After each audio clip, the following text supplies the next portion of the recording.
I don't know what you're doing. Numbers are going up. Oh, So, all right. So that means we're hot. okay. All right. We may need to start a checklist for this. Forever scored. Well, I mean, burned twice in 2 episodes. Yeah. But yeah, and let's see. So the power light on, the Jackery's on, and the USB light is on, and the USB's plugged in. I think we're solid. Nothing can go wrong this episode. How do we get like hundreds of episodes in and then start having technical issues? It's for me, it's always the same thing. When my routine gets disrupted, Yeah. shit goes to hell Yeah. every single time. Yeah. But hey, everyone, welcome once again to Shiftless, the podcast. It's only about bicycle stuff. We talk about nothing else. You want to turn the pool off? I think we'll be okay. Okay. We're back at Casa Verde. Yeah. It's a little cool. I wouldn't even call it chilly, maybe. Not cold. Brisk. Brisk. Yeah. The wind's not blowing, like slight wind, but we're protected. We're I think protected. it's coming out of the north. We're in our Casa Verde alcove. It's a beautiful day, a little bit of patchy cloud, so it'll fade in and out if you're watching us on video, but that's all good. It's an absolutely beautiful gorgeous day. day. I'm happy to be back in our traditional stomping grounds. I'm going to throw some stuff into the mix on the front end so I don't forget things I want to talk about. Okay. Talk to me. Well, we'll talk about 32, I'm certain, but I have a specific thing that ties all of our pieces together that I think might play into what we've been talking about the past few episodes. I definitely want to talk about that. I want to chat. I know this is going to upset you, but I want to chat about e-bikes on a couple topics. Mhm. The new Salsa Wanderosa, and 2, the new New Jersey law. Oh. And there was something else I wanted to cover, and see, it's fallen out of my head already. Was it bicycle related? It was bicycle related. It was, and it's gone. Shannon tagged me, speaking of new e-bike, Shannon tagged me on a post on Facebook. Remember months ago when I said belt-driven, pinion, e-bike, full suspension? Mm-hmm. Somebody put one out. Okay. I forgot who it was now. That's not the new Salsa. No, it's not. Yeah. It's not. Is it the Priority? Is it another one from Priority? Or is it? And I honestly don't. I mean, even pinion know. and pinion. Well, it could be a bunch. Before we go too deep into it, I do want to remind everyone that Shiftless, we are self-sponsored, and so today's episode is brought to you by FAM, Food Adventure Memory, and we'll go in and out on some Food Adventure Memories talk because it's definitely going to tie into stuff we've got going. First off, you have a Valentine's Day dinner coming up. Sold out. Sold out? All right. I figured it was. Yeah. We've still got dibs on the counter, right? Mm-hmm. Okay. All right. 100%. I'm excited. I'm excited. We, we ended up canceling both of our January dates, so Yeah. a little rusty, That right. That's what. Yeah, I'm getting the same way. And that's one other thing I wanted to chat about Mhm. before I forget. I'll be honest with you. This whole week lag on our episodes, or long week, it's got me all foobarred. Yeah. We're gonna have to get back on track where we're just putting them up within a few days, or we could go the other way and pretend that we're recording a couple weeks ago and record this week and say, oh yeah, this is a date 2 weeks ago. So that way we sound like we really know what we're talking about, and we'll bring people up to speed on the news, but we'll say, I predict this is going to happen. Oh, yeah. I don't know. I know. No, I need to get back on track in my head. I lose. It's like, it seems I think stuff you're the only one that's worried about it. it bothers me though. When Does it? stuff's from 2 weeks ago and I'm just now putting it out Oh, well, today, it seems like we're a little bit behind the curve. But maybe, I know that 6 people listen to this show and a new one comes in every 6 months. we And got a new listener? I think we picked up one. Shit. I think so. I tell you what, we have not been getting any emails lately though. It's been shiftlesslive@gmail.com. Is your emailer broken? I don't know. It's Gmail. Hmm. Nobody's messaging us anymore. Nobody loves this. I know. I'm used to that though. I'm used to that. All right. So no January dinners because of the weather. Yeah. The first one was just wasn't going to happen because I think it was too close to New Year's. I think it was just scheduling error on my part. We only had 2 people sign up, so I was like, This oh, is okay, why no big we deal. scout. Yeah, I was like, okay, no big deal. Our next dinner sold out, and it was supposed to be January 24th. Yeah, Texas Chainring Massacre and Yeah.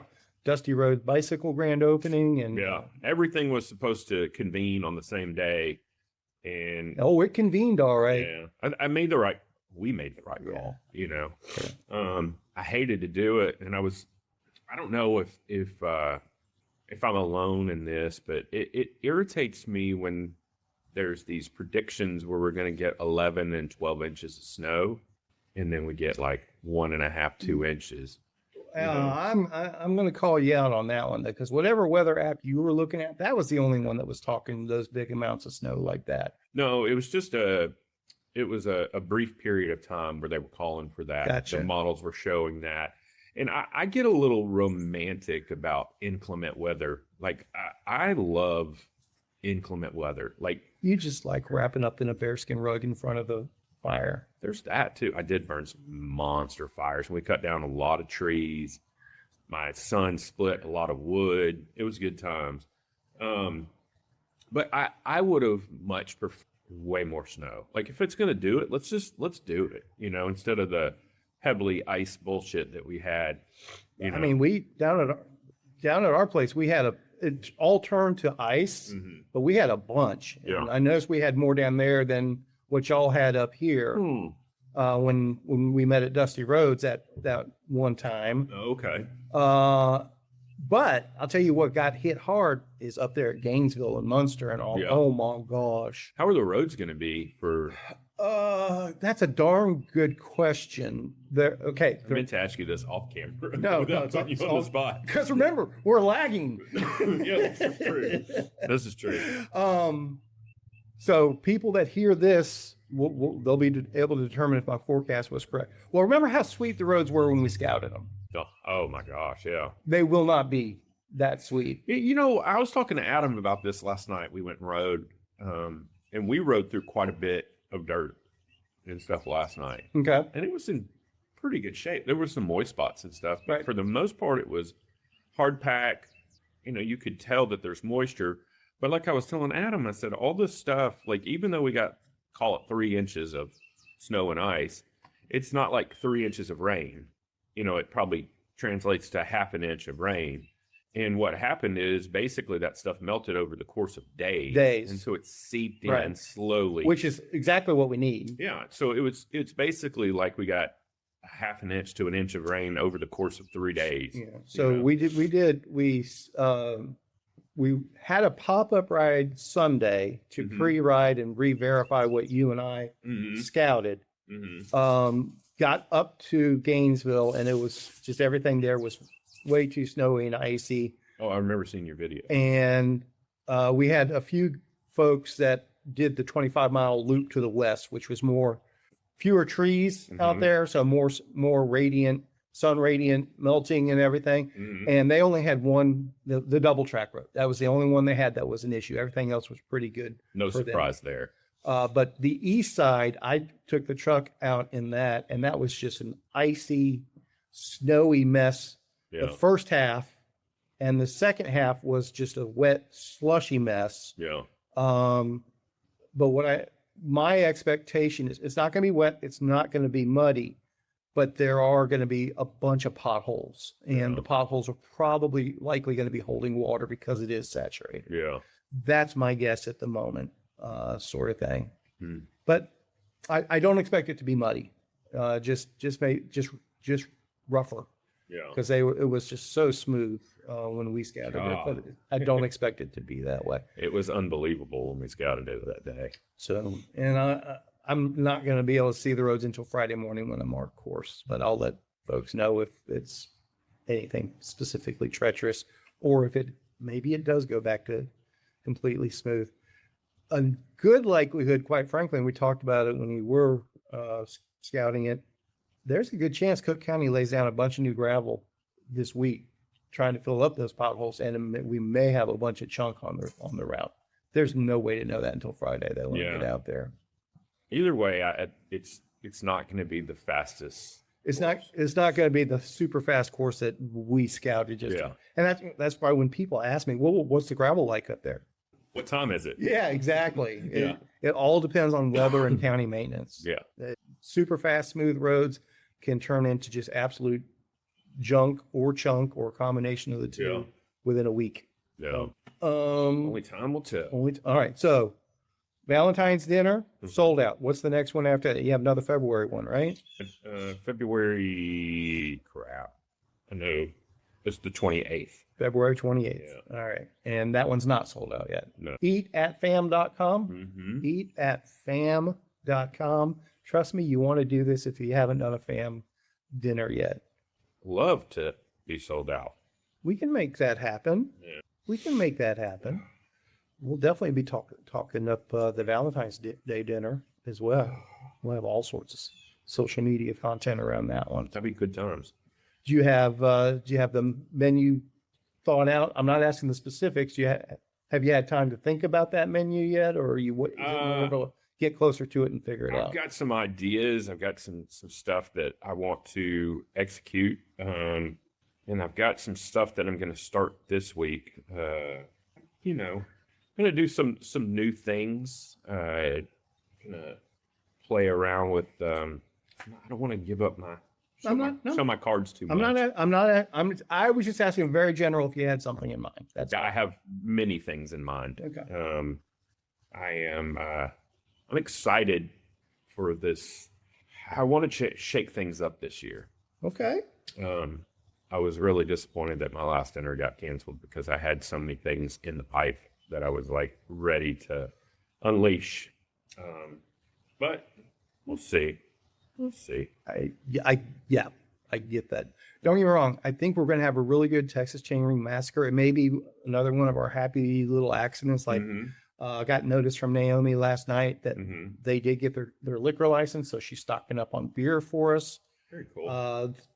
The taco place is cutting me a deal for some tacos, so I'm going to give everybody a ticket or a coupon or something that they can turn in for a couple of tacos. So everybody taco ticket. Yeah, taco ticket. Yeah, a two for taco ticket.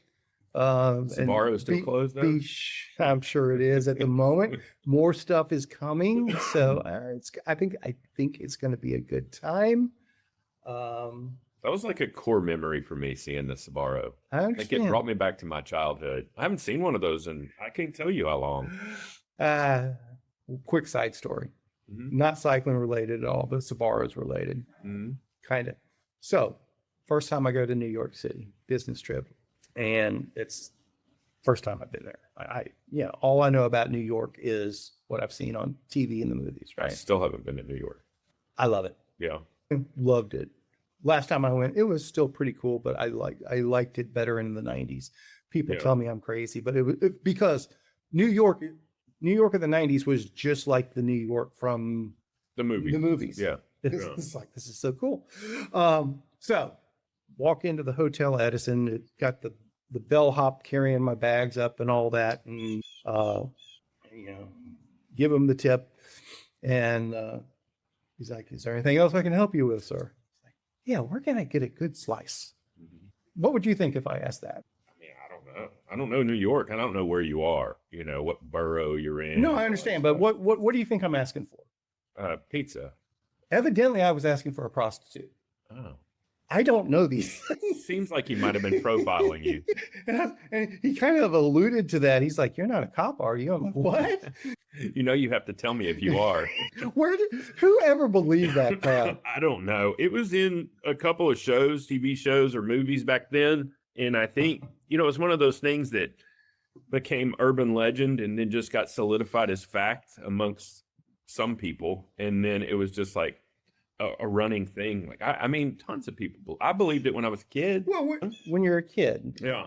But then when I got some semblance of, reasonable thinking, I was like, that doesn't make any sense. Yeah.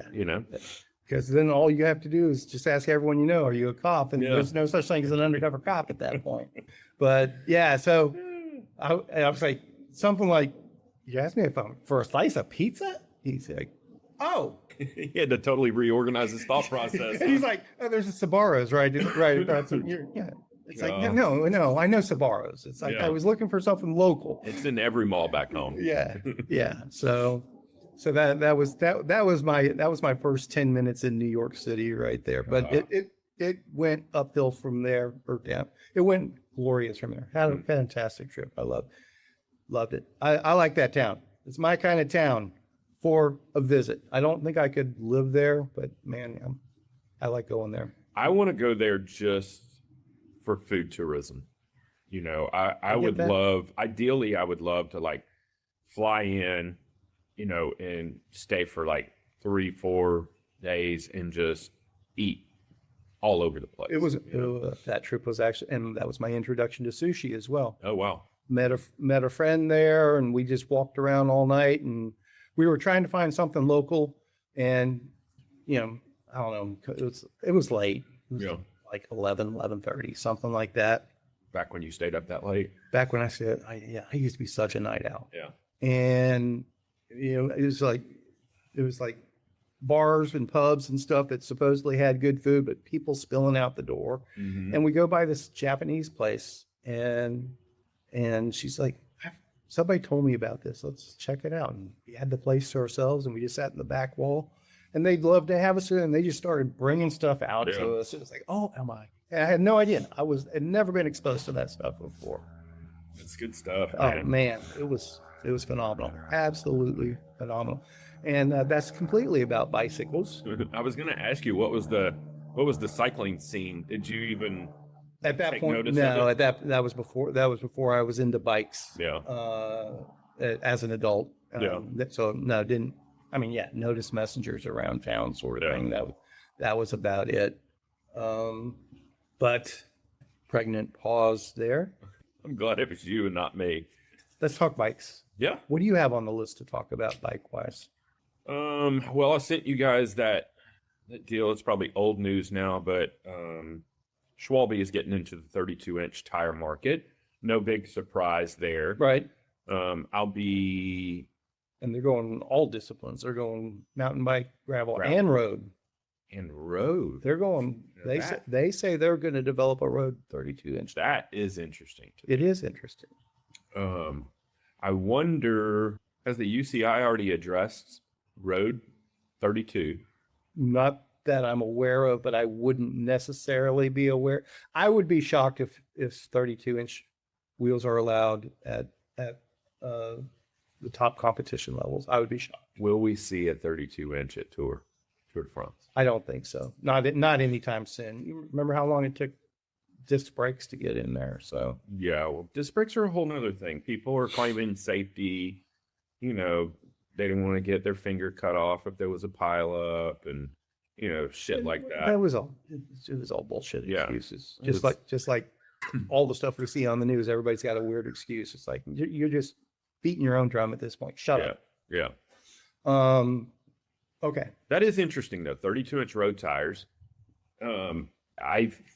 I heard a rumor that one of the big companies is definitely working on 32-inch bike, and it's going to be at Sea Otter. That's what I heard. So here's where I tie all the pieces together from the last few episodes in my mind, where I think and not just stuff we've been talking about for literally years now. God, we've been doing this for years. Yeah.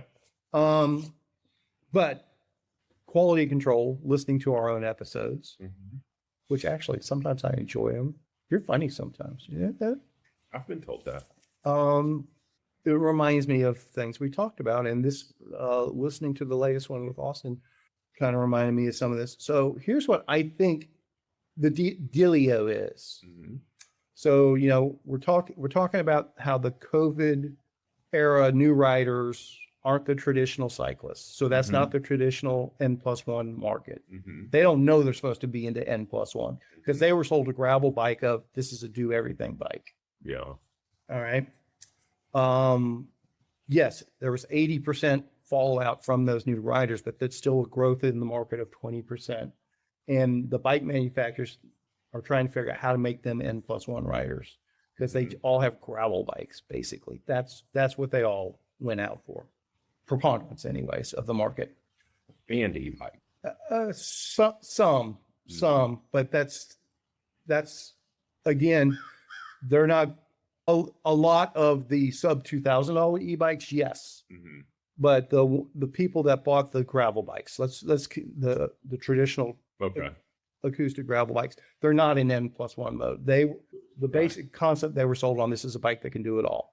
You can even do a little bit of single track. It's a light single track if you really want to. But these are people that have never ridden mountain bikes, so they don't really have that skill set. I think, and I'm just going to keep it generic and just keep it consistent.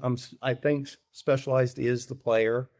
I think Specialized said, here's what we need to do. We need to get those new gravel bike riders, the 20% that stuck with it, and are going to Unbound or are going to the Texas Chainring Massacre, Mid-South, or whatever else. We need to teach them to become N+1 riders. And what they need is a training mountain bike that's going to be more stable, roll over more stuff, because these are the people that they're starting to, some of them are starting to thin out, because like around here, it used to be you could ride gravel almost out your back door. Yeah. Now these people are having to drive an hour and a half to start riding gravel. Yeah. They want, and they're not comfortable taking their gravel bike on even River Legacy or RCF or North Shore East or whatever else. So we give them a more new rider friendly mountain bike, better traction, better rollover, better stability, because again, you're down low in between the gyroscopes there. Yeah. And it will introduce this market to mountain biking. And I know for certain a lot of the newer gravel riders over the past 5-6 years are mountain bike curious, but they don't have a mountain bike. I'm mountain bike curious at this point. You didn't ride last night? Oh, we rode. Oh, okay. We rode from here. We did it.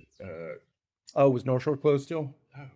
I don't know. I honestly don't know. We just assumed it was going to be closed. We did a really small TNVG, so we left from here and just rode to Denton. I'm so out of shape, it's not even funny. I hate to admit, I cannot get motivated to get on the bike. Yeah. It's been tough. I was telling those guys last night, I had at least 2 weeks off in November because I got stuck in Mississippi with my mom and her health issues and stuff.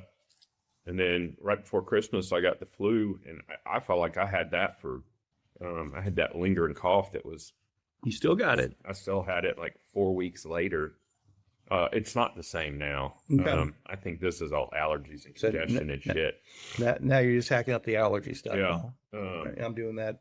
And then we had, the week of snow mess. Yeah. I was like, I mean, that's like basically 8 weeks that I haven't ridden in the past 3 months. Understood.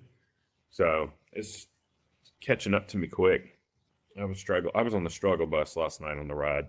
So, but I do have to, I wish Caleb was here with his freaking bike. This new Storm Chaser, and especially the way he has it spec'd and built, was so sexy. And like I was telling Caleb, the only drawback to it is it's in aluminum. If they made that bike in carbon fiber, it would be probably one of the best do-all bikes out there. Maybe. I mean, I'm not disagreeing with you per se, but it's got sliding dropouts. Does it have the sliders or does it have alternator dropout? It has sliding dropouts. Okay. The old one had the alternator, didn't it? I think you're right. I'm not sure. Not a big deal. Yeah. It can fit 2.2s. That's my biggest question. Okay, There we go. So that's a difference maker there. I don't know what the bottom bracket is. I don't know if it's press fit or not. I don't know if it's press fit or not. That's the only caveat to me endorsing it so hard. But it is a sexy bike. On aluminum, they can do it's not a big deal to do a different bottom bracket shell. Yeah. So I would think if it's a new bike, they would have gotten away from press fit. I would hope so. I don't know what the market hold on press fit is. Somebody out there thinks it's great. No, it met the machining requirements for carbon bikes when they were. It seems lazy to me. but basically it was. I mean, on all aspects, from a manufacturing perspective, from a tooling It was- perspective, from a mechanic's perspective. it was, well, we can't wait for a standard to come about per se. So we're just going to like leave this as we can do anything with it sort of thing. It was built for flexibility Yeah, well, fuck in the that. manufacturing and the spec process. It's trash. Understood. And It's time to move on. And we all said that when they first started doing it. It's like, this doesn't make sense. Yeah. Oh no, we got it figured out. No, you don't.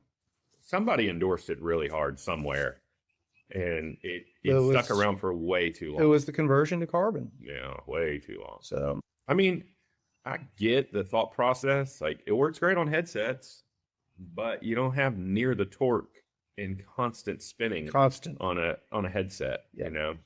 But it makes me angry. I mean, I think it's on the way out. There's been plenty of dumb things that became standards on bikes. So No doubt about it. not- Okay, so 2.2 tires, Mhm. sliders instead of alternators. I'm pretty sure the old one had You're alternators. probably right. Um, I wasn't interested in the old one, but and don't get me wrong, I'm not going to buy one of the new ones either. no, understood. I So he bought a frame set and built that out? Or, Yeah. Okay. I So think you can buy it as a complete, can't you? I thought you used to could, but I haven't been keeping up with them. Yeah. I wanted one of the first gen ones, and they had one at the Duck, but Rich Curtis picked that up and took that out from under me. So, and they basically hadn't really been available after that. They were hard to come by. Hmm. So are those all? They make it in a carbon. Do they really? No way. Well, look at you. You got to go buy it now. I did not know that. That says that is not carbon. Tell me I'm crazy. I can't see What does it. this say? Storm Chaser carbon. Oh, Carbon fork. fork. Yeah. Carbon Fuck me. fork. I wasn't reading the fine print. Understood. So what's the other one? Is it? Same thing. I don't know what the difference is here. This Oh, one's okay. marked down. This is probably the That's old the one. old one. This is the new one. Okay. But that's crazy. So $12.49 for the new frame set. What's And $12.49 for the old one that's marked down. and So what why was- would you buy this one? Well, what was it? What was it before? It was- $13.49 So $100 allegedly. off. Yeah. All right. I mean, $12.49 for a frame set. Yeah. They'll drop bar 2.2s. Here's the sliders. I haven't seen sliders like this. Pretty interesting setup. But the other one didn't have alternators, or did it? I don't know. Let me look. I've been a fan of the alternator stuff. I just assumed that's what they did. But it Well, this is showing the same ones. I don't know if this is the old one. Okay. I can't tell. Okay. They look the same to me. I'm pretty sure the old one had the alternator off. I could be wrong. Do they, and they sell it as a complete as well? I do believe so. Are those, I was excited. are I those thought it was all in- sto- yeah, those are all storm chasers. Yeah. Do they have the single speed? Yep. How You much can buy is single speed for $17.99. $17.99 complete? Yeah. That's tough to beat, man. I Yeah. would almost just go ahead and just get the complete and then build that out a piece at a time myself. But that's me. Yeah. That's me. What color is that? Looks like hot pink. That looks sexy. I think this is the old color that they had. I don't you The know. old one was gold. Yeah, they did have a gold. Here's that pink right here. And it has a suspension fork on it. Interesting. All right. Hmm. So, since we're talking salsa, are you familiar with the new bike they dropped last week or the week before, the Wanderosa? I am not. And I'm on Salsa's website. Let me look. So the Wanderosa is confusing as hell to me. Here it is. The first full suspension gravel bike, e-bike. Gravel e-bike full suspension. I think we called this. We did. Yeah. We did. Kind of, sort of. God, look at that color. Talk to me. What's the price on that thing? $79.99. Yeah. Best color. Teal. If you're not aware of it, Brad likes his teal. Oh my gosh. Did you see my new mailbox? No, I did not. No. I will check it on the way out. I don't know. I'm just curious what color they're calling this. God, that's hot. Yeah, so they make a point that it's a gravel bike. They're calling it green. It's not. Well, maybe it is green, and Uh-uh. maybe the display colors are bad. It happens. Maybe. They're calling it what? I'm sorry. I keep interrupting. They're making a point that it's not a drop bar mountain bike. This is specifically a dual suspension gravel e-bike. Gravel e-bike. And what makes it an e-bike or a gravel bike? That part I'm not certain of. It says gravel geometry, but I guess they're trying to differentiate it from the tributary, but here's my problem with it, to be perfectly honest with you. As a gravel full suspension e-bike, it still only has a max range of like 50 miles. It's only 40 pounds, So which is it's not crazy. Significantly lighter than the tributary. That's 15 pounds off the tributary with dual suspension, but it's not a Bosch motor, so it's... But it comes spec'd with 2.2 tires on it. And the tributary is 2.6, I think. Oh, I don't have a clue. This says this is a class 3. Yes, it's class 3 as well. That means it has a max speed of 28. 28. Okay. Huh. So, I mean, and it's pricey. It's pricey. I'm not knocking it. I think that's an extremely... I don't know how broad a market there is for that, but I could be proven wrong. I would throw a leg over one and give it a ride. There's no doubt about it. Well, Salsa is not scared to make some stuff that, is kind of out there. I mean, if Salsa's getting back to being Salsa, I would dig it. Yeah. I mean, they steered the market. Maybe steer isn't the right word, but they led the market with a lot of stuff over the years. Yeah, they have been, what their logo used to be, and I don't know if it still is, Adventure by Bike. Oh, their tagline. Yeah. Yeah. Which, I mean, I would consider this a fun adventure bike, but the thing that there's a pretty large disparity behind your knock-around adventurer, that wants to go ramble and, check trails and dick around and go and a $13,000 bike is not the tool that person's going to elect for. You know what I mean? That's kind of where I'm coming from on this. If something was out there like this in the $4,000 to $5,000 range, I think that has potential. Yeah. I could be wrong. I will not have my feelings hurt if I'm proven wrong. Let's see what tires these tires look bigger. I'm curious if they're speccing anything bigger than a 2.2. No, that's a 2.2 as well. Yeah. So, I mean, I would love to take one for a spin. There's no doubt about it. I would ride that just because it's steel. I understand that. Fucking. And I mean, there's no doubt about it. It looks a lot better than that tributary does. Yeah, not shitting on your bike, but yeah. No, I'll be the first to say that's an ugly bike. That looks a lot more like a traditional bike. And it's surprising how un-e-bike it looks. It looks very Salsa-esque. Yeah. Design-wise, good job, Salsa. I'm digging the orange myself, but I would rock the teal. Yeah. What is that? Just plain black in the middle? No, it looks like a dark blue or something. Okay. Yeah. So episode 133, I think. Maybe. They're calling it charcoal, but it looks more blue to me. Yeah. Episode 133. Not brought to you by Salsa, but we're always happy to talk Salsa stuff. I love me some Salsa. Did they launched another bike or no? If they did, I'm not familiar with it. Okay. I'm sure it would be on their front page. But bikes. That says coming soon. Interesting. Okay. No. Spearfish. I thought the Spearfish was going away. Well, they may not have shown all their 2026 cards yet. Yeah. From what I understand, there's a bunch of stuff coming from Salsa. Well, they're supposed to have a new Warbird coming, or did they already drop that? That I don't know. Journeyer. I know they're changing all their names. They supposedly updated the Confluence a few months back, but I'm not sure that was a major change. You can get a Fargo tie frame set again now. How much are those? $32.99 for a frame set. Frames. War Road is still available. I thought the War Road was gone. They dropped that.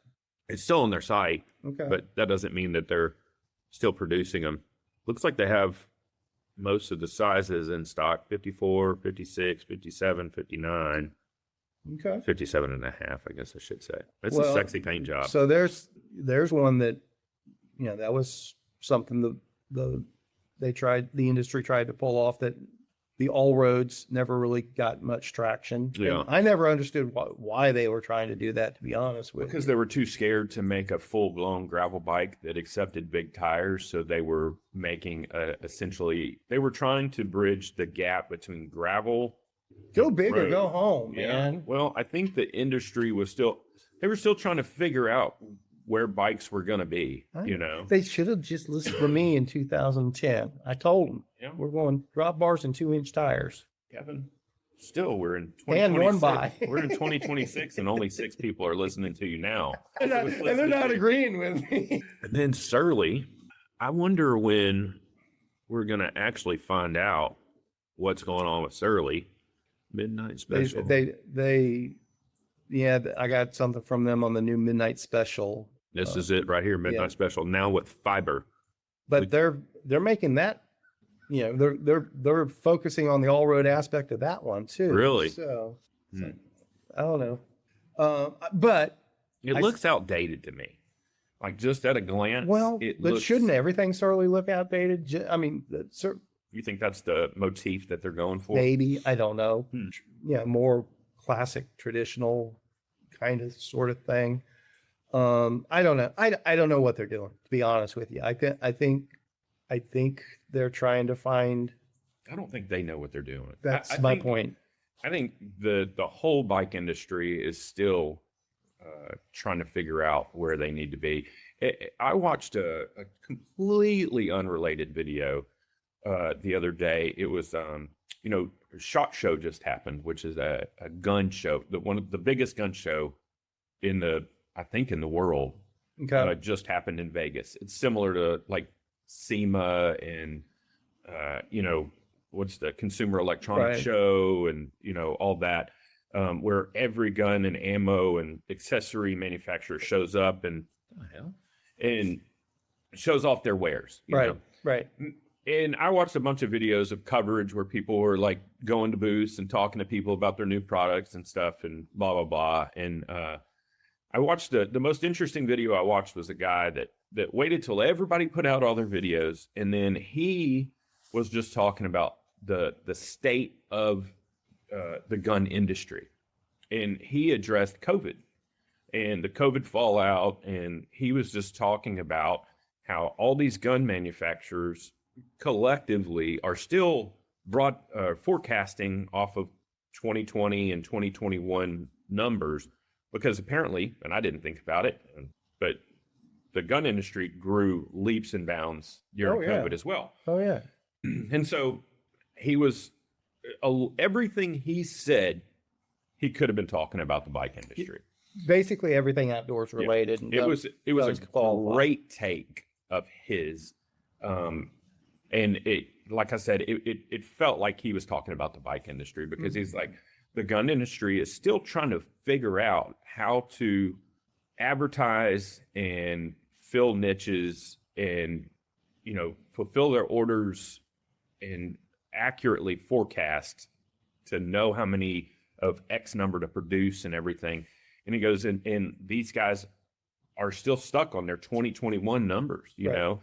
And he goes, we've got to get out of that mindset. And he goes, that was 5 years ago, And he's like, well, what are we doing? So I think the bike industry is still. And I think there's another parallel between bikes and guns. Sorry, didn't mean to cut you off. No, you're good. I was rambling anyways. We got caught up in that. That's when we officially became gun owners, was then. Oh, yeah.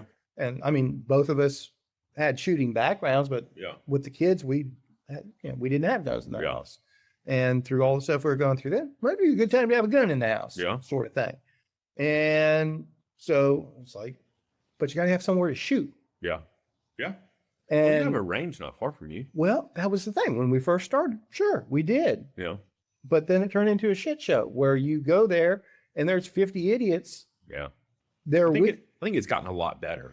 I've been to quite a few ranges in the past couple of months, and there's less Freds than there were. Right. But the ranges got caught up in that too, and their prices went through the roof. Yeah. And it's like, oh, this makes sense. We'll do this high level where I can pop in anytime and shoot all I want to. Yeah. And it's, I don't know, $40 a month or whatever it is now. And you get now the same, they want $120 a month to do the same shit. It's crazy.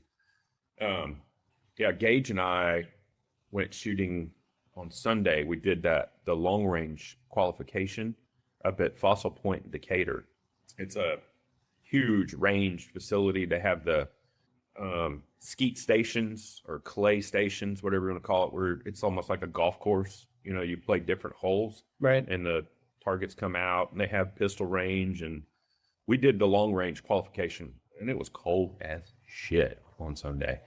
And everybody in the class, honestly, shot successfully out to 800 yards, which was freaking cool.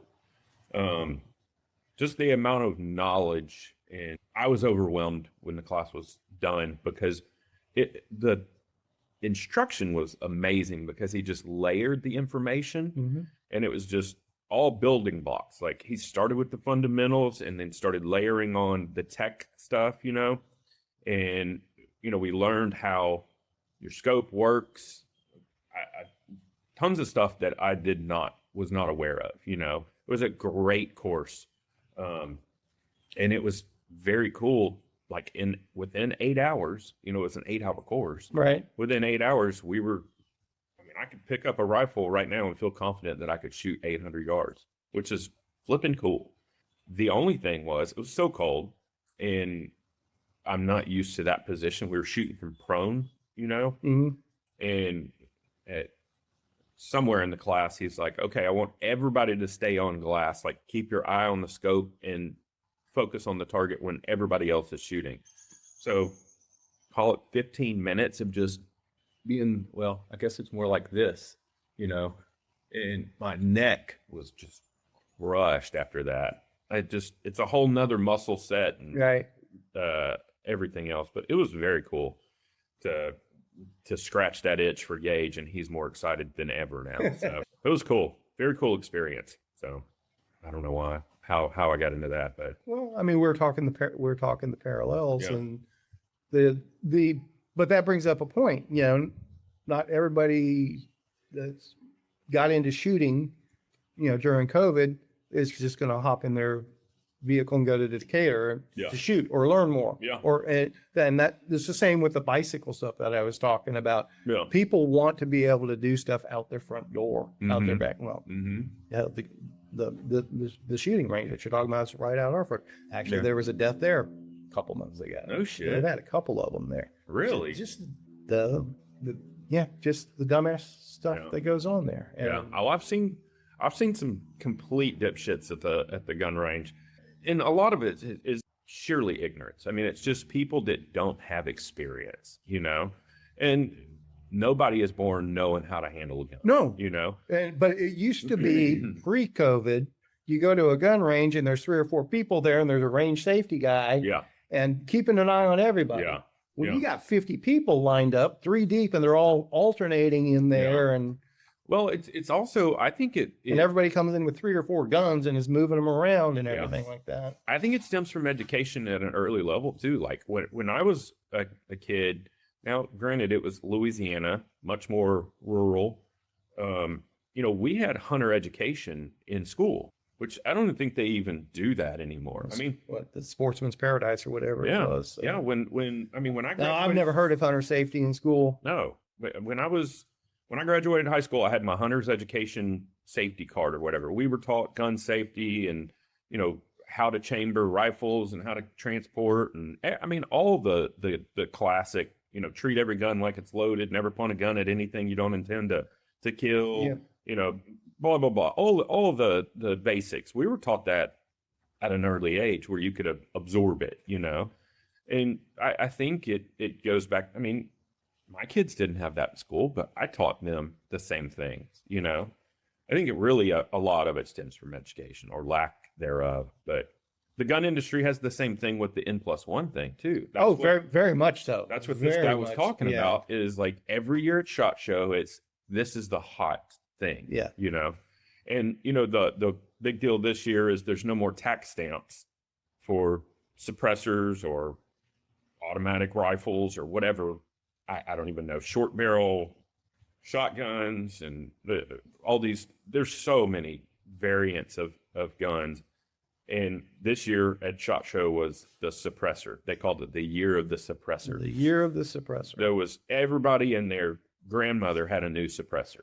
So it's the hot ticket. You know? Okay. Got to have I'm not a super duper gun guy by Yeah. any stretch of the imagination, and I'm not interested in becoming one, but I also don't knock it. you know, But it's obvious that industry is definitely in the N+1 or N+12 mode.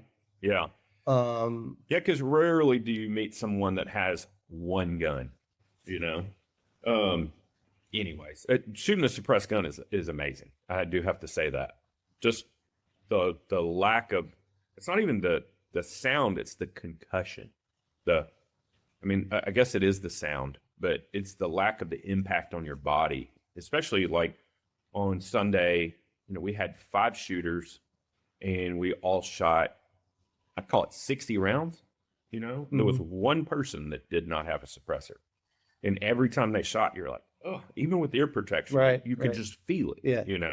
Yeah. So it definitely has its merit. I used to think, why does somebody need a suppressor, you know? But when you get into long range shooting, you're shooting higher caliber rifles, and it really does make a big difference. So back to bikes. Back to bikes. I've had multiple people over the years try to encourage me to put on a biathlon. It's like I'm definitely not going down that. I don't think I could ever get insured for it, That's crazy. for one thing, but Yeah, the insurance would be out of control. it would be nuts. It would be absolutely nuts. Speaking of insurance, Paula was telling me some story, and I'll make this as quick as possible because this has nothing to do with cycling. It has everything to do with insurance. There was a scuba store in Louisville that had a girl that perished in one of their training classes. Yeah.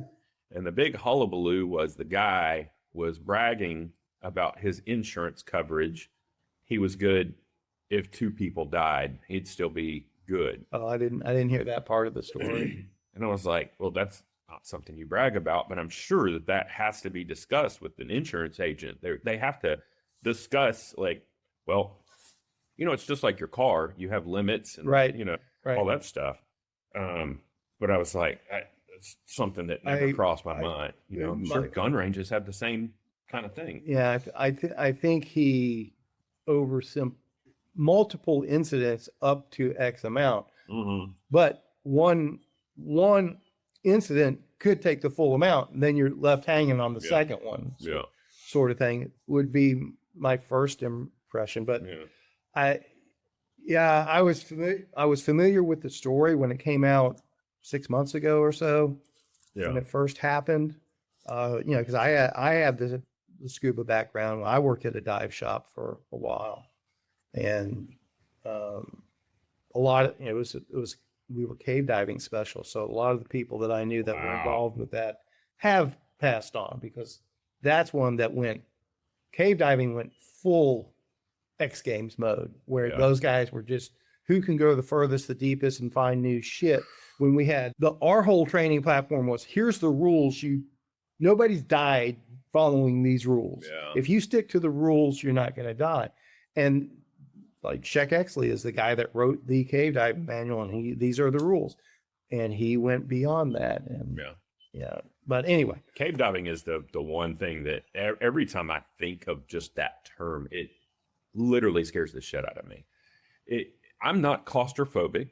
I don't have a fear of, you know, being in confined spaces and stuff like that. But just the fear of getting lost underwater with limited amount of air scares the ever living shit out of me. Which it should. Yeah. And the basic fundamental rules of cave diving address all that. Yeah. You don't dive by yourself. You never use more than a third of your air. Yeah. You have a backup regulator. You have a backup. Yeah. air source and everything. So You run a rescue line. yeah, yes, you lay a line, or there's a permanent line there, but you still have a backup. Yeah. It's all about you have Redundancies. you have backup lights and everything else. But anyway, Yeah.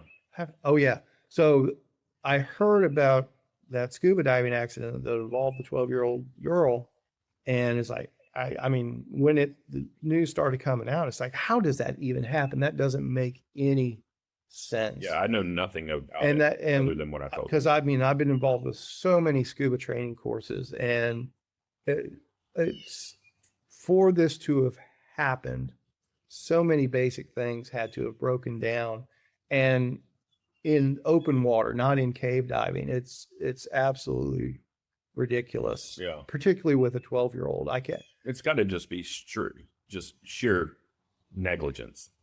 You want That's my immediate that's speculation. that's the only thing it can be. Yeah. And it sounds like even if any of the rumors around it or the stuff that's floating around about it are true, it even goes beyond negligence. It's outright heinous negligence if any of that stuff comes true. So, Yeah.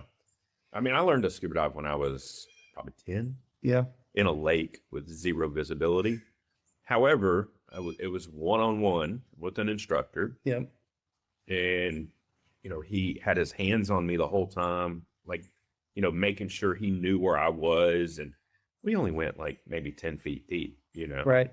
But it was one of the coolest things ever. We're in a hot lake breathing cold air, which was so cool, But I don't know how we got on that. It was crazy to me. Well, yeah, the insurance aspect is how we got there, but I mean, that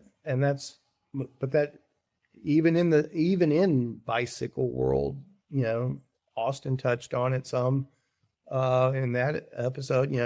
I mean, there's people that put events together just to trick them up as much as possible. And I'm not saying that's. What do you mean to trick? I'm not following you. Let's do this crazy thing here on our route to differentiate it from everything else.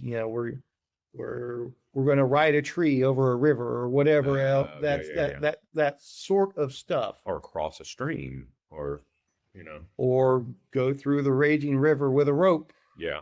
And stuff like that. And again, don't get me wrong. If you want to go out on a ride of your own and do something adventurous, that's on you. Yeah. I don't blame anyone for doing that sort of thing, but to build an event around it and not have the proper safety features in place. Yeah. Which if you got 300 people on bicycles trying to do it, there's no way to have the right safety features in place for that. Yeah. But I can't imagine how nervous you are at every event. Like I have nerves before a dinner, but they're different. It's all on me. Like, is my food going to be good? Is it going to be, I'm worried about execution, like timeline and, quantity and stuff. You're worried about the safety of all your participants. Like, I'm not worried about the safety of my guests, other than I don't want them to drink too much and drive. Sure. Sure. And not being callous or anything, but ultimately that falls in their hands, Right. I'm not serving them. Right. So I don't run the potentiality of over serving them, but that's really my only concern as far as they go. Obviously I'm concerned that if they get enough food or too much food or that's always a thing, but I also don't have 300 people I'm serving, I can't imagine when you say go and people take off and you're 4 hours into an event and you're still looking for 25 people, do those nerves still hit the same after doing this for so long? Yes and no. Yes, I'm always very cognizant and safety conscious. But I know better how to set the expectation for the riders now, or I have a better sense of this is a spot that could be problematic, or if something potentially goes wrong, here's how we most efficiently take care of that issue, that's where the experience aspect of it all comes into play. But Yeah. I'll be perfectly honest with you. My biggest safety net is I lean on long, hard, and dirty. Yeah. I really do. Don't get me wrong. I would love to introduce 500 brand new people to gravel for the first time and get them wowed. Yeah. I can't. It's a lot of hand holding. I can't do that. Yeah. Because I've over the years I've tried multiple ways to try to introduce people or teach people or get the ball rolling with them, and everybody that's new to it is a different level of new. Yeah. Yeah. Everybody's a different level of new, which in and of itself isn't a bad thing. When people realize they're new, it's great. Yeah. It's that second phase. It's all the people that don't think they're brand new anymore that really are. They know enough to be dangerous, truly. Same thing with your gun range. Yes, yes. Yeah. Very much so. Yeah. And so that's my untarget market, so to speak. Yeah. I don't want those people. Well, And I'm not saying that from a gatekeeper perspective. I'm saying that from my own sanity perspective. but it's not your responsibility. However, you do want those people because you want to help them get to the next level. And that's my point. I haven't found the magic answer to that. Yeah. Self-awareness and self-responsibility goes a long way. It does. I think I really don't know how to say this nicely. I think in modern day society, a lot of people outsource their responsibility. They think that, that's from the riding perspective, Mm-hmm. like, oh, well, Kevin needs to have water. He needs to have the course marked. He needs to have, this and this. And they want to put all of these things on you rather than them downloading the course, carrying enough water, knowing how to fix their bike, all of these things. And it's not every rider, obviously, but I think that happens in that newer faction where they think that all they have to do is show up, Right. And I think that is part of the learning process that should be, from an education standpoint, should start at the beginning. I think that people should, and you've addressed this 100 times, people should know how to change a flat. They should know how to do basic bike maintenance before they set out on a 50-mile ride. You know, you can't just, oh, I'm having shifting problems, I guess I'll just stop. You gotta be able to think things through a little bit. And a lot of people don't understand that when you're at 160 beats per minute, it's difficult to make those decision-making, things. So I think that a lot of people are overwhelmed when it comes to that. And it is a barrier for entry, or however you say that, barrier. I mean, we've multiple times tried to put on some gravel 101 clinics, and it always turns into the same thing. Let's say we have 10 people that show up. There's going to be 3 people there that are just hanging on every word, taking notes and following through. You're going to have 3 people that are probably truly their experience is beyond that, where it is too basic of a introductory course for them. But usually those people, I'm able to go, hey, Bob, hey, it's obvious you've got a little more experience. I'm going to lean on you a lot for this. When we actually go out, can you hang back with those people that and help me out there? And that works out well. And I think that is experience and skill building for them as well. To work with newer riders themselves. But then you have the 5 or 6 people in the middle. That just they're bored. They think they know more than the most fundamental stuff.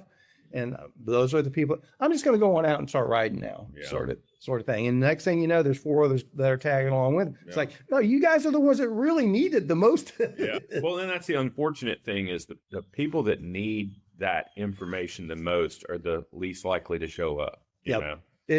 exactly. Exactly. So, I mean, it's stuff I still want to care for. I think the better approach is just going to be courses and content, YouTube videos and stuff along those lines. But I also don't think I'm the right person to necessarily be presenting that, but I'd like to coordinate it with some people. Yeah. I would like to get Nico doing some stuff, Austin doing clinics, some stuff, Caleb doing some stuff, and things like that. I mean, if you think about it from a non-cycling perspective, which is difficult for you and I, getting into cycling is very overwhelming. Oh, I agree tremendously. Aside from all of the gear, it's a 2-year learning process if you're passionate about it and really lean. It's 2 years before you are beyond beginner, and that's if you're living and breathing bicycles. Yeah. I mean, aside from all the quote unquote necessary gear, to become a decent cyclist, if you will, bike and helmet and shoes and gloves and, bibs and whatever you choose to use. And then you get into lights and computers and, blah, blah, blah. Right. All of these things. Well, and then you're in it for a year. The layers that build on themselves. And then you're in it for a year and you're like, shit, I should have got these shoes. I don't like this helmet. This seat sucks, whatever. You're going through all of that stuff. At the same time, you're trying to figure out, how to navigate and how to fuel. And I mean, it's a lot. I get it. It's a tremendous amount. It's most assuredly a progression. Oh, and that's the aspect of coming from my instructional design background, my training background. I'm fascinated by it. I would love to put that program together. Because that's what I believe in progressive layering, just like you were talking about. You start at the most fundamental and prove your proficiency in that. And then we go to the next layer. Then we go to the next layer, and we can have checks along the way to, hey, do this test. Do this verification first, and I'll know what level to start you at, sort of thing. And that's where almost everybody that's in that first year, they all think they're at year 3 level. Yeah. And it's hard to get them to backtrack. And what they get stuck on, this is my bike, this is my helmet, this is my budget. I'm not, this is the computer I have. Not that they're wrong, but maybe these pieces weren't the best fit for what they're wanting to do long term. But they're going to stick to their guns and be very, very stubborn and try to convince everyone else that they're doing it right. It gets convoluted that way. Yeah. It does get convoluted, but you got the people out there. You've got the Justin Carries of the world that just hop on a bike and do it, Man, the unconventional Justin. We're probably overdue for another sit down with him, getting close to it. I wonder what's going on with that guy. I don't know. I haven't been on Strava a lot, so I don't know. Yeah. Speaking of, I guess this is not Strava related. I got off my bike last night and went to turn my computer off, and it says, how Garmin tells you your recovery time? Mm-hmm. Never seen this number before. 84 hours is my recovery time from Garmin. I'm like, A, that's not happening. B, that's ludicrous. You don't know me. Oh, maybe it's right. Maybe you should just listen to your Garmin going forward. What? So Texas Chain Ring Massacre is this coming weekend. Yes. It looks like the weather's going to be our friend this time. I think it's high of 70 something. It's Today's the last chilly day. High of 73 supposedly. Yeah, that's going to be glorious. Glorious. What about wind? Good question. I did not look at that aspect of it. Pulling it up. Well, if it's going to be in the 70s, it's going to be a south wind. Yeah. That's a safe bet. Which typically means it'll be a stiff wind up there. Holy poop. What? High of 80 on Friday. Good grief. That's not what it. Oh, that's here. That's here. That's local. High of 76 on Sunday. And pull up Gainesville, Texas. They have a 63% chance of rain today. That's interesting. Just for a split second. Looks like Saturday, high of 73. Saturday the 7th. Yep. South wind looks like I'm going to guess 15 to 20. looks lighter than that. Okay. It looks like peak is going to be about 9 miles an hour. Yeah. Okay. Not bad. Hey, beats the hell out of the last 2 weekends, that's for sure. Jeez, no doubt. Speaking of which, it was windy last night. And it got, I don't know what collectively our deal was. It was deceptively cold, meaning it was colder than the thermostat, the temperature. We all took off with two little usually clothes. Means a wet bulb. A wet what? Wet bulb. I don't know that. Higher humidity. Yeah. It obviously had to do with humidity. But I took off with a smart wool base layer and a long sleeve, like performance shirt, if you will, and carried a vest with me. Did not run knee warmers or anything. On the way back, it was cold. And when we got done, we're sitting around. I put on plenty of clothes sitting around, and it was still cold. And then I never looked at the temperature or anything. I came in, I don't know, 9 something, 10 something, and looked at, I was telling my wife, and she pulls it up. She goes, it's only 53. And I was like, felt like it was 40. Right. So I thought that I was acclimated to the cold weather with all my exposure to the cold weather over the course, the last couple of weeks. But apparently not. But it was breezy too, right? It was in the beginning. Yeah, we had a headwind all the way into Denton, and then on the way back, it wasn't. The wind had died down. About the time, 45 minutes after sunset, the wind was pretty much nil. But obviously we had not a headwind, but you're creating a wind when you ride. And we're still good for you serving food in Whitesboro on the 21st. Yes, that's a rock solid plan. Mm-hmm. I hadn't announced it yet, so I'll start teasing that this week as well. And you're going to get me pictures of the kitchen today. I'm leaving from here, heading to Whitesboro, and I'll get you pictures and video of the kitchen today. Very cool. And then I'm going to meet some folks in Paris on some stuff for some what's hopefully really exciting. If it's not too much to ask, can you also look at the refrigerator situation too? Yes. And maybe open the refrigerator. Show me, the only reason I'm asking this is I'm wondering if they keep a bunch of shit there or if their refrigerator stays pretty much empty. Understood. I seem to remember it being a big refrigerator that was mostly empty, but I will double check that. Okay. I think it was actually multiple refrigerators and freezers. I would imagine so with a facility that large. So, yep, definitely getting that information today. Have you figured out your March dates yet? No. In fact, Paula and I need to sit down and discuss March dates because you're not even the second person to ask me that. Understood. I've had multiple people ask me that. And it usually starts with eliminating, well, we can't do this and we can't do that, so we need to sit down and figure that out. So if it means anything to you, I shifted Trinity Trio from Saturday the 14th to Sunday the 15th. So if you do end up doing a Saturday night, you can still make Trinity Trio on Sunday if you're able to. I love that. I love that. What was the reasoning behind that from your side? I would like to make it available to more bike shop employees if it's something they wanted. Not everybody's off on Sundays, but Sunday is the most common bike shop close day. Yeah.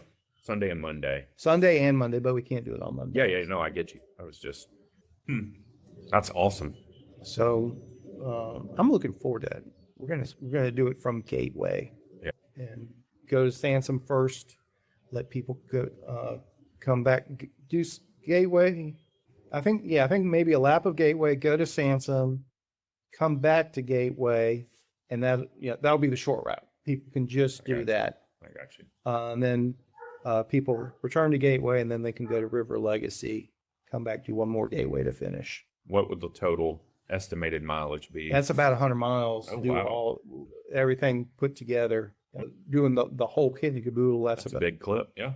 if you do it the other way, I think it's 55, 60 miles. Okay. And what is, in your mind, the ideal bike?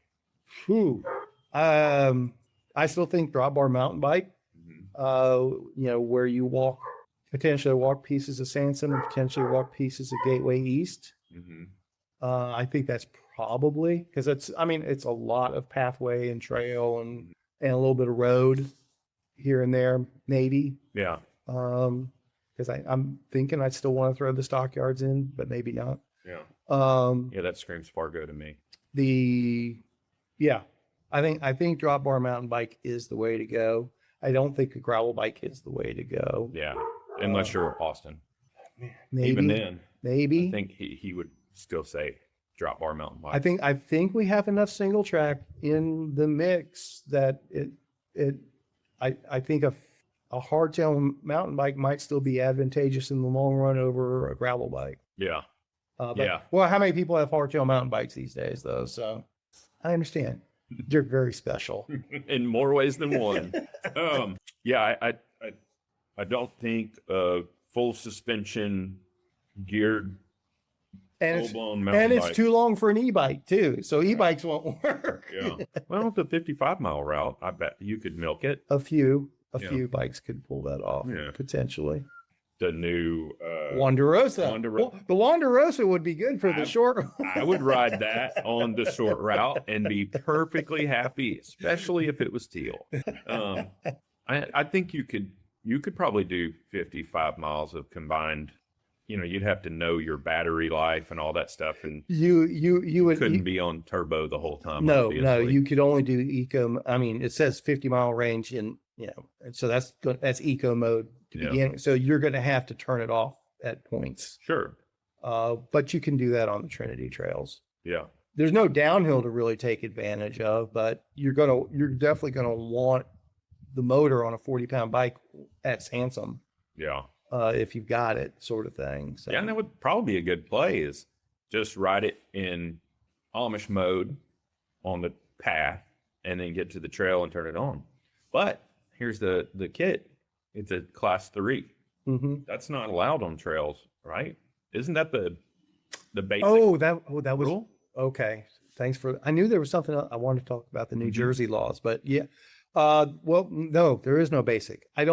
It varies from trail to trail, from municipality to municipality. What is the official standpoint right now? Like North Shore.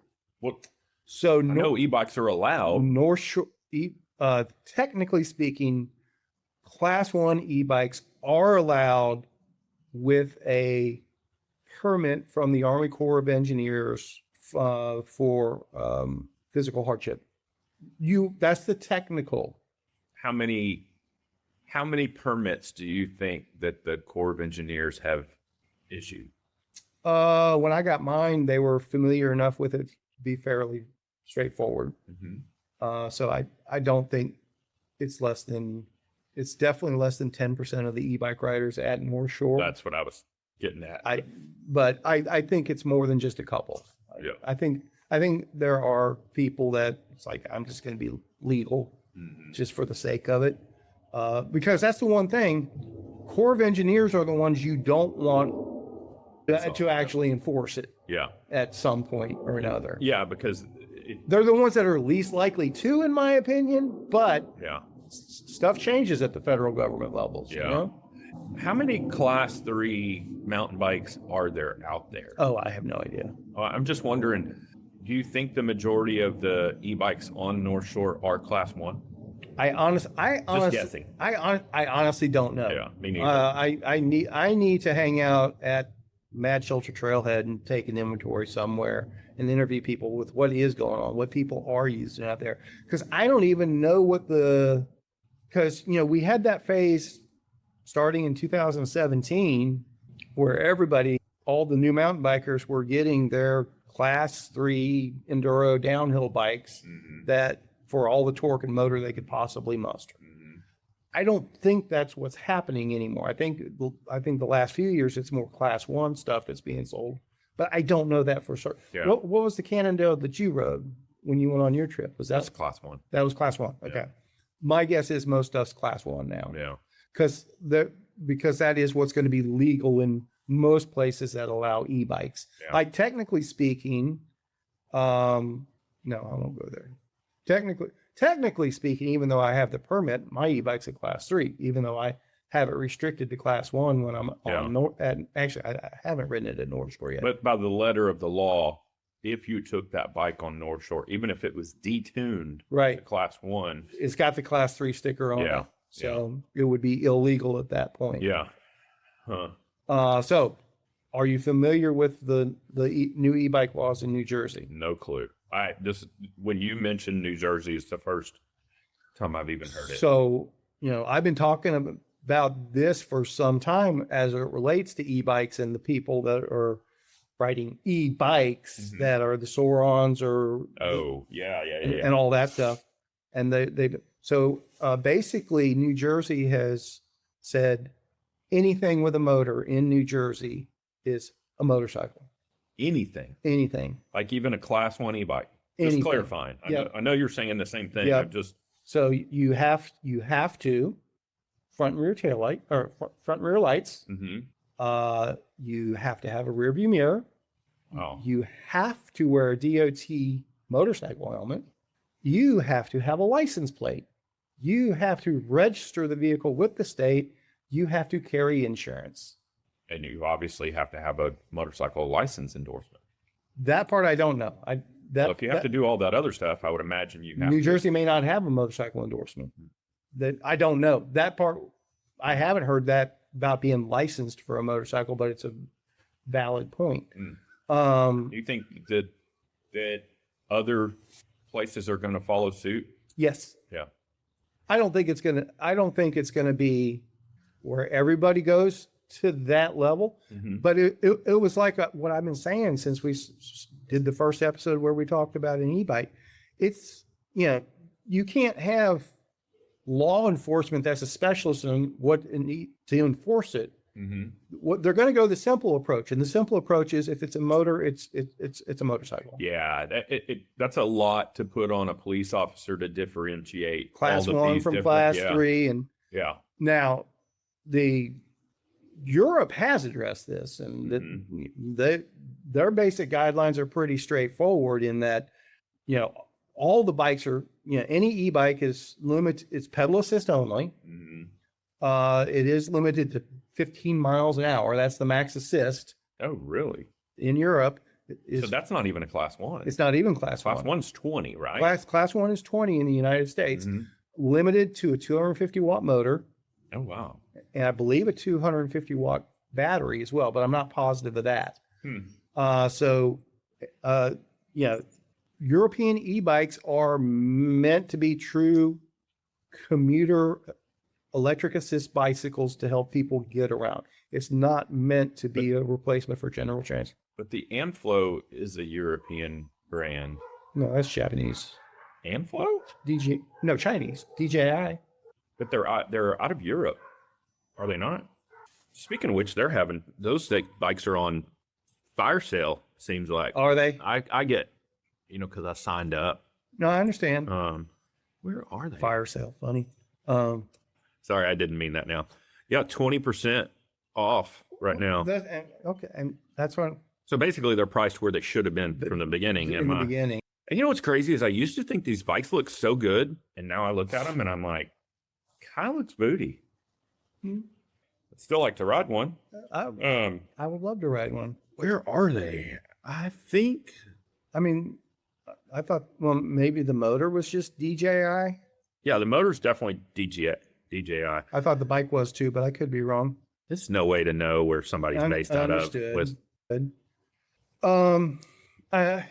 I think there's going to be more New Jersey like legislation, overly sweeping legislation, as opposed to more permissiveness for e-bikes, particularly. And the New Jersey stuff applies to even non-roadway use. It applies to mountain bike trails. It applies to path. Well, actually, they're not allowed on pathways at all. Sort of. Really? So, oh, actually, no, they're not. They're not going to be. They're not going to. Yeah. So, they're bicycles. E-bikes are only allowed where motorized vehicles are allowed. So, And I think it was inevitable. You know, I hate to say it, but all these kids running around on Surons, you know, that are unlocked and chipped or whatever the process is and hacked, so where they can run like 50 miles an hour, you know, riding without helmets and in places they shouldn't be. And it was inevitable that there was going to be some restrictions. I think the municipalities are just trying to get their head around how to deal with it. They're overwhelmed. They're being inundated by these kids having accidents, and that is what spurred it in causing accidents. That is what spurred it in New Jersey. Unfortunately, it was 2 teenage boys in different incidents, but they were on the high wattage 50-mile-an-hour e-bikes and died.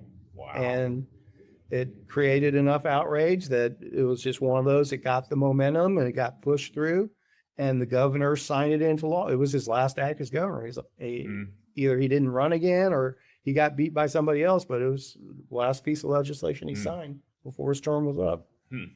Well, it's not surprising at all to me. No, it's not. And I would imagine that it's going, just like you said, like other places are, I think a lot of places are, especially locally, are still trying to figure out where to draw the line and how to differentiate or whether or not to differentiate.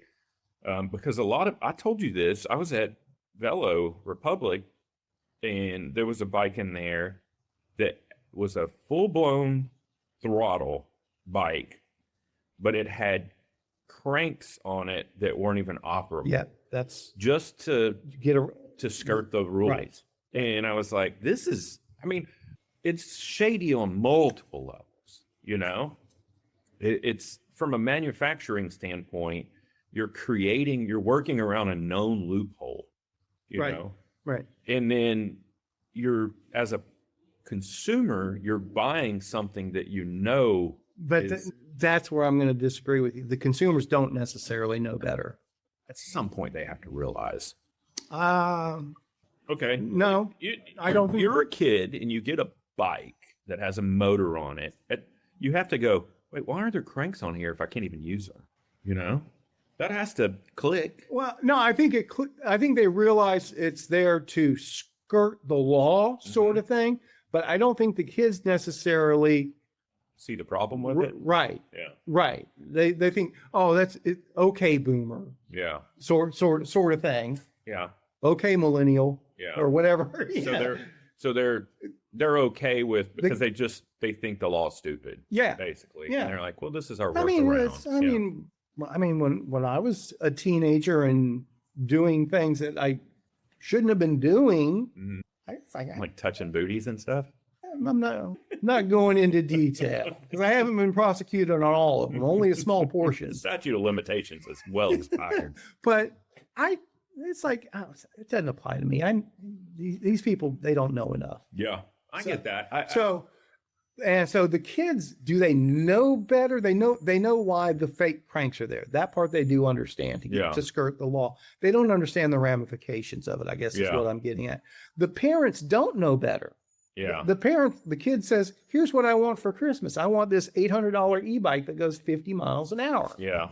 And the parents go, oh, it's an e-bike. And everybody's right. It's just a bicycle. Yeah. And they don't realize what 1,200 watts of motor really means. Well, and it's a double-edged sword too, in my mind, because I love the fact that kids are getting outside more, you know, instead of sitting at home playing video games and shit. But, you know, with our recent snowstorm incident, you saw the number of injuries and deaths. Well, you said there were a couple here in Argyle, right? Oh, that I don't know. Somebody they said something happened in Argyle. The girls in Frisco. Mm-hmm. There was some kid that got paralyzed. A group in Oklahoma City, and then I'm seeing all these videos from people that were doing that exact same thing, and people saying, you don't want to post that right now. Didn't you hear about the girls that died? And they're like, I know better. Well, and that's the thing. Like, we were talking about this last night, as a matter of fact. Like, when we were kids, it was the wild, wild west. But we were outside all the time. And we did fuck around and we did find out, and so we knew better, but we didn't know better until we found out, Well, but see, that's the thing, man. I got away with so much when I was a kid that I could have easily died. Oh, I should have died. No, and that's what, and I don't know how we didn't. Oh, there was a lot of us that did, but not in my circle. Yeah. That's my point. But we learned a lot from exposure to all of that stuff, and I would have, if I was a kid, I would have been doing the same thing. I would have been behind a truck getting pulled on a sled and shit. No doubt. And it would have just been different. Well, like there was the one where the small kids in Bonham that fell into the pond, or what? Did you hear about that? Heard, 3 kids drowned. 3 kids. That's what I heard. All brothers. Yeah. And to walk across a pond. I don't know. That's what I heard. I don't know what the details, but I thought about it. It's like, man, when I was a kid in Arlington and we had a heavy freeze like that, for 3 days, I was going on every pond I could find and getting on the ice. And I fell through a couple of times and thought it was funny. Yeah. Yeah. And I didn't understand why my mom was freaking out when I came home covered in ice. Yeah. Well, but I remember being very timid, like when I would see something that was iced over, I never trusted it, because we don't have hard freezes in the South, But that's where I went wrong. Yes, when we had our light freezes, and this was a hard enough freeze that the running creeks were frozen over, sort of thing. Yeah. And it was really cool. So the first couple days, hey, traipsing on the ice. Yeah. Well, then it starts warming up again and things start thawing out. Yeah. But that's how you learn, and unfortunately these kids' learning curve wasn't there, No margin for error there. Yeah, there's really not. But it's hard for me. I don't understand any of the details, but I was always, if there was something that was iced over, you're doing the old foot tap before you step on it, and then you're walking very trepidatiously across it, if it starts to crack, you're like, fuck this, I'm out, So but I get that, well, 6, 7, and 8-year-old are going to know that. Yeah, there's a chain reaction there too. Yeah, we don't know the details. But, I don't know. I don't know the details on that. I know it's super ultimately sad. Tragic. Yeah, there's no doubt about that. Yeah. And I'm not assigning blame to anyone because I don't know the details. Yeah. So I don't know. We're back to ultimately people do have to look out for themselves, but not everybody knows enough to properly look out for themselves. Self-awareness and self-responsibility. That's what I was talking about earlier. Okay. But it's, everybody somewhere along the way is in, they don't know what they don't know mode. Sure. Which is they know, that's where they get to that point. They know just enough to be dangerous. Yeah. I'm not here saying everything should be regulated to the teeth and everything needs to be signed off. And I'm not getting there by any stretch of the imagination. But how do people know when they know what they're supposed to know? I don't know. I learned everything the hard way, but sure. Like I said, I've still got a lot of learning to do. Yeah. Learning to do. Yeah, but I did all kinds of stupid shit as a kid, but like I said, it was different. We were fucking feral when we were children. The whole thing of, kids don't even understand drinking out of a water hose and, coming home when the street lights come on and finding your friends because bikes are parked in front of a house and that kind of stuff. We really did just roam freely. It was a different whole thing, I understand. We did stupid shit like I remember having a little Red Ryder wagon, and I just put a board up against it to make a ramp, and I could have absolutely killed myself. Sure. It was way too steep, way too high, and there was no building up to it, and I went off it and basically did a backflip and landed on my head. Well, but no helmets. you know? But here is where there is a different, for better or worse. I'm not saying it's an excuse. I understand where you're coming from, but back when we were kids, unless it did happen to someone in our circle, it was always like urban legend stuff. Oh, yeah. So, there was this kid in the next town over that fell into the creek when the ice broke, sort of thing, and and the crawdads ate all his fingers off, or whatever, you know. Yeah. But now in this information age, it happens in Frisco. Yes, it happens in Bonham. Yes, it happens in Oklahoma City. But we're familiar with it on a more personalized basis now. It's not just that news story that maybe was on the 10 o'clock news one night that you weren't watching the news that night. It's all over the internet. It's all over Facebook. It's all over TikTok or whatever. So everybody's exposed to all these different things that are the potential downsides to these. That does make it seem more relevant.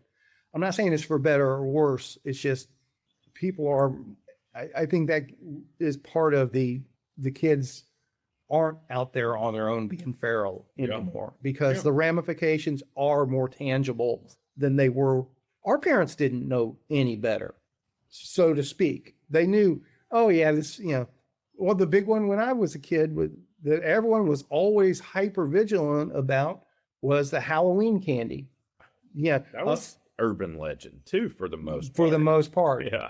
For the most part it was, but boy, howdy, did the parents buy into that one. Oh yeah. I remember trick-or-treating at the mall because all the stores gave out candy and they had x-ray machines at the mall so you could x-ray your candy and shit.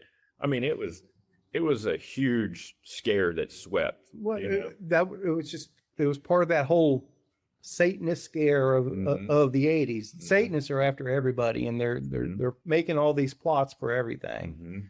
So the stuff we were worried about was the silly stuff. Yeah, I guess is what I'm getting at. But do you think that anybody learned anything that didn't get injured or had a friend injured through this last storm? If we had another storm 2 weeks from now, do you think anything's going to change? Yeah. Yeah. From a parental standpoint or from child participation? I think both. Yeah. I'm not saying it's 100% shift by any stretch of the imagination. Yeah. But there's going to be dumbass kids that's like, oh, hey, I'm going to pull you behind my Jeep. You just hop on and go. Yeah. And in a group of 5 or 6 people, there's going to be 2 of them saying, you hear about the girls that died in Frisco. Yeah. Hopefully. And maybe there's still 1 or 2 that do it, but there's going to be 1 or 2 that don't. Yeah. And that's how, again, and I'm not saying I'm not saying it's best for people to not do stuff. I'm not implying that at all, but I think the lessons from outside the circle are more tangible than they ever were, as opposed to the urban legend. I still don't know what the straight poop and scoop real story on Screaming Bridge is. I don't even know what you're talking about. You're not familiar with Screaming Bridge? Basically it's where River Legacy Park is, where there used to be an old bridge that crossed the Trinity River there. And that's one of the big urban legends from around here in the 60s, maybe early 70s. Supposedly a bunch of high school kids, one group of high school kids built a fire on the bridge. It's a wooden bridge. It burned it out. Another group of high school kids were hauling ass down the road to jump the bridge or go over it at speed, but the bridge had burned out, so they plowed into the bank of the Trinity River. That's the version of the story I've heard, but I don't know. That's the urban legend, man. And I mean, and there's all sorts of those stories around. Oh yeah. So we have really spun out on this episode. We really have. We'll let the AI fix it in post. Did you have, I saw you had bicycle retailer news up, and did you have stuff you were wanting to talk about? You kind of threw down and said, well, I want to talk about this and this and this. So I was looking to see if there was anything on here worth talking about. Well, here we go. QBP pulls the plug on Frostbite due to Minneapolis situation. Giant expands recruitment fee and reimbursement to former, I don't even know what all that means. Shimano pulls out of Eurobike. Yeah, I heard that one. It's like, that's interesting. Wonder what that's about. I doubt they're going to give a real answer to it, but it's about something specifically. That's for certain. Show's organizers indicated they are optimistic about continued talks with Germany's 2 bicycle trade groups, who announced last year that they no longer will support the show. Bad news comes on 2 fronts. First, Shimano Europe announced it was pulling out of this year's show. Second, even the show's organizers hinted that discussions with the trade groups were focused on earning their support for the 2027 show, not this June's event. I don't know.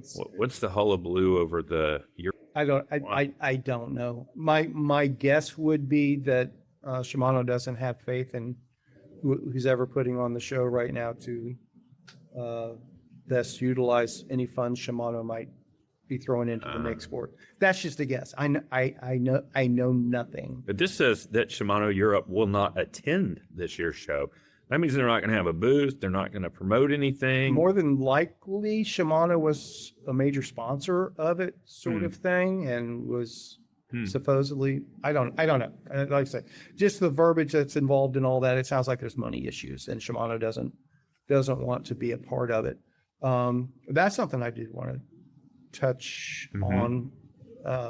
Another reason I think, I think we've talked about it, where Canyon's definitely been having layoffs. Trek's been having layoffs as well. So we're still not to the point where we're all peachy keen. Yeah. But something that I was reminded of the other day, and another reason I think Specialized is the one going 32, is because Trek doesn't build their own bikes. It would make sense that Giant and Trek, if 32s were in the mix, Giant and Trek would both be coming out with them at the same time, whereas Specialized does have, what's their Taiwanese partner that owns 49, starts with the M, I can't remember. Basically, that's their frame builder. Merida. Is that right? Something like that. Yeah. I can't remember. But anyway, Specialized does have their own production. And so it does make more sense that they would be the ones from the big brands going 32 when others were going different directions. But that's just a guess at this point. I think we're going to find out at Sea Otter. I really do. I can't wait for Sea Otter. Our buddy Caleb's going to Sea Otter. Is he? Yeah. Very nice. I told him to send me the poop straight. Shoot me some pictures. Yeah, I can't make Sea Otter. I'm pretty sure that's Red River Riot. I would love. No, it's Hell of the North Texas weekend. I would love to go to Sea Otter one day. I would too. I might put that on the to-do list for next year. I might have to build a schedule around Sea Otter. That would be a lot of fun to. I mean, it's like it's the only thing we have right now. Well, there's still there's Made, and then there's they're not comparable though. Yeah, I mean, Made is all about handmade stuff. Yeah, I mean, so it's Sea Otter and what is it, Dentonville Bike Fest or whatever. Yeah, but what's did they not do the one in Vegas anymore? No, Interbike's been out of the picture for years, and that's Sea Otter is basically Sea Otter's Interbike now. Yeah, but still not to the level that Interbike was. Yeah, I'm shocked we don't have an Interbike. Yeah, I mean, Sea Otter's probably the closest thing to it. I'd like to see it, but it also that's a reflection of how thin the bicycle market really is. They don't have a true national trade show right now. Yeah, so Sea Otter's the closest thing to it. Yeah, and it's because the bike parts manufacturers, the bike builders, they just don't have the budget to do a big old trade show in Las Vegas. Yeah. I wonder if the cost was the ultimate deciding factor, because Interbike kind of waned before it dropped, and the writing was on the wall, and just lack of participation is probably what ended it. It's not that people aren't innovating and coming out with new stuff and they don't have stuff to show off. But if you're not one of the big three, they drive 90% of the market. Yeah. And why do they even need to be there? And they don't need to be Yeah. there is ultimately what it boils Yeah. down to. But then for all these other small places, because all the other businesses outside of those big three are essentially small businesses. Yeah. Yeah. To get a $40,000 booth at Interbike. Yeah. How do you recoup that? Yeah, you can't. Yeah. So I mean, I get that it's a write-off, but shit, I can't imagine. you still have to come up with the 40 grand. Yeah. You're not taxed on that 40 grand, but you still got to come up with it. That's a big nut. So, well, I got to get to Whitesboro. Yeah. I definitely got to get to Whitesboro. Did you record? This would be the one that You would be okay if it I'd be didn't. okay if it didn't. I feel like we talked a lot and didn't cover anything. You never know. Yeah. You never know. It might set us up for other shows down the road. So send us off, Bradford. And go ride your bike.